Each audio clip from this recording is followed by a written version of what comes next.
ಕಾವೇರಿ ನಮ್ದು, ನಾವು ಬಿಡಲ್ಲ. ನಮ್ಗೆ ನೀರ್ ಕುಡಿಯೋಕಿಲ್ಲ ಅಂದ್ರೆ ಅವ್ರಿಗೆ ಯಾಕೆ ಕೊಡ್ಬೇಕು? ಬನ್ನಿ, ಆಚೆ ಬನ್ನಿ, ಹೋರಾಟ ಮಾಡಿ, ರೈತರ ಜೊತೆ ನಿಂತ್ಕೊಳ್ಳಿ, ನಾನಿದ್ದೀನಿ, ನೀವು ಬನ್ನಿ.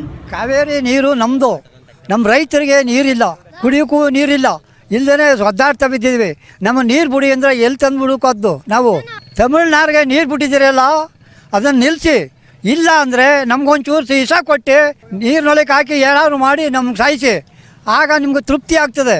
ಸಿನಿಮಾ ಸಾರ್ನವರು ಬಂದು ನಮ್ಗೆ ಎಲ್ಲರೂ ಬಂದು ಸಪೋರ್ಟ್ ಮಾಡಿ ನಮ್ಗೆ ಆಶ್ರಯ ಕೊಡಿ, ನಮಗೆ ಇನ್ನು ಹೆಚ್ಚಕ್ಕಲಾಗಲಿ.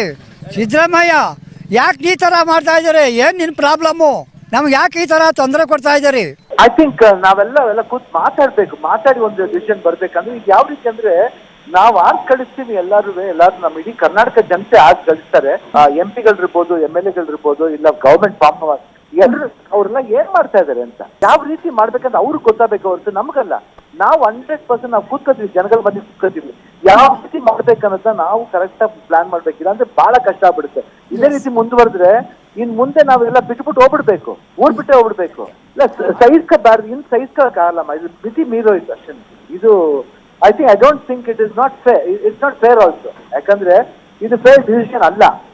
ಯಾಕಂದ್ರೆ ಅದಕ್ಕೆಲ್ಲ ಏನಂದ್ರೆ ಅವ್ರು ಕಳಿಸ್ಬೇಕು, ಏನ್ ಆಗ್ಬೋದು, ಮುಂದಿನ ಪರಿಣಾಮ ಏನಾಗುತ್ತೆ ಅನ್ನೋದು ಗೊತ್ತಿಲ್ವಾ ಇವ್ರಿಗೆ? ಏನಾಗ್ಬೋದು ಆದ್ರೆ ಆ TMC ಎಷ್ಟು ಬ್ಯಾಲೆನ್ಸ್ ಆಗುತ್ತೆ, ಇನ್ ನೆಕ್ಸ್ಟ್ ಜನ ಬೇರೆ ಯಾವ ರೀತಿ ನಾವು ಯಾವ ತೊಂದರೆ ಸಿಕ್ಕಾಗತ್ತೆ ನಾವು ಅನ್ನೋದು ಒಂದು ಪರಿಜ್ಞಾನ ಇಲ್ಲ ಅಂದ್ರೆ ನಮ್ಮ ಕಾನ್ಸ್ಟಿಟ್ಯೂಷನ್ಗೆ what be the fate of the people.